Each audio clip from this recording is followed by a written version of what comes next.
ഇസ്രയേലിലെ ജനവാസ കേന്ദ്രങ്ങൾ ലക്ഷ്യമിട്ട് ഇറാൻ വലിയ തോതിൽ മിസൈലുകൾ തൊടുത്തുവിട്ടു. ഇസ്രയേലിലെ നെഗേവ് മേഖലയിലെ ഒരു വ്യവസായ കേന്ദ്രത്തിൽ തീപിടുത്തമുണ്ടായി. നെയ്ബ്രാക് നഗരത്തിൽ ഒരാൾക്ക് പരിക്കേറ്റതായിട്ട് റിപ്പോർട്ടുകളുണ്ട്. യുഎഇയിലെ ഹബ്ഷാൻ ഗ്യാസ് പ്ലാന്റിന് നേരെ ഇറാന്റെ ഭാഗത്തുനിന്ന് മിസൈൽ ആക്രമണമുണ്ടായി. ദുബായ് മറീനയിലെ കെട്ടിടത്തിന് മുകളിൽ ആകാശത്ത് വെച്ച് തകർക്കപ്പെട്ട മിസൈലിന്റെയോ ഡ്രോണിന്റെയോ അവശിഷ്ടങ്ങൾ പതിച്ചു. ഈ സംഭവത്തിൽ ആർക്കും പരിക്കേറ്റിട്ടില്ല. യുഎഇയുടെ പ്രതിരോധ സംവിധാനങ്ങൾ ഇറാന്റെ ഭാഗത്തുനിന്നുള്ള ഭീഷണികളെ ഫലപ്രദമായി നേരിടുന്നുണ്ടെന്നും ജനങ്ങൾ പരിഭ്രാന്തരാകേണ്ടതില്ലെന്നുമാണ് സർക്കാർ വ്യക്തമാക്കിയിട്ടുള്ളത്. ഇന്ന് പുലർച്ചെ ബഹ്റൈനിലെ സിത്ര മേഖലയിൽ ഇറാന്റെ ഡ്രോണുകൾ തകർത്തു. ഇതിന്റെ അവശിഷ്ടങ്ങൾ വീണതിനെ തുടർന്ന് 4 പേർക്ക് പരിക്കേൽക്കുകയും നിരവധി വീടുകൾക്ക് നാശനഷ്ടം സംഭവിക്കുകയും ചെയ്തു.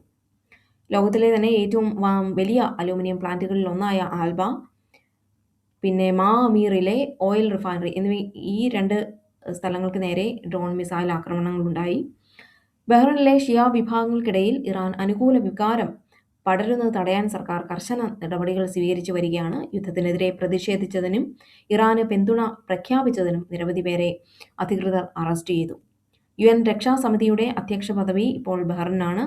ഹോർമുസ് കടലിടുക്ക് തുറക്കുന്നതിനായി ബഹ്റൈൻ അവതരിപ്പിച്ച പ്രമേയം റഷ്യയുടെയും ചൈനയുടെയും എതിർപ്പിനെ തുടർന്ന് അടുത്ത ആഴ്ചത്തേക്ക് മാറ്റിവെച്ചിരിക്കുകയാണ്.